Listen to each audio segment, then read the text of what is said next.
হেফাজত থেকে নিষিদ্ধ সংগঠন ছাত্রলীগের কর্মী খালেদ খান রবিন পালিয়ে যাওয়ার ঘটনায় বরিশালের কোতোয়ালী থানার 4 পুলিশকে প্রত্যাহার করা হয়েছে।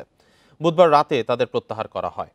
2024 সালের জুলাইয়ে বিএনপি অফিস ভাঙচুরের মামলায় আসামি ছাত্রলীগের কর্মী খালেদ।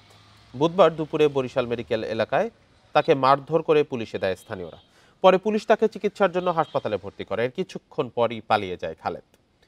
এ ঘটনায় দায়িত্বে অবহেলার অভিযোগে একটি ফাঁড়ির ইনচার্জ রেজাউল ইসলাম, এএসআই মাহবুব হোসেন, কনস্টেবল জাহাঙ্গীর ও হাবিবুর রহমানকে প্রত্যাহার করা হয়।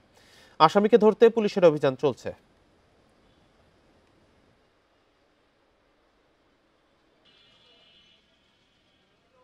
আমরা তার গ্রেপ্তারের জন্য বিভিন্ন জায়গায় অভিযান পরিচালনা করছি। এখন পর্যন্ত তার ট্রেস পাইনি, কিন্তু খুব অচিরেই পাবো। আমাদের টিম অলরেডি ঢাকায় পাঠাই দিয়েছে। এর প্রেক্ষিতে মাননীয় কমিশনার স্যার 4 জন পুলিশ সদস্যকে কর্তব্য অবহেলার কারণে পুলিশ লাইন্সে সংযুক্ত করেছেন।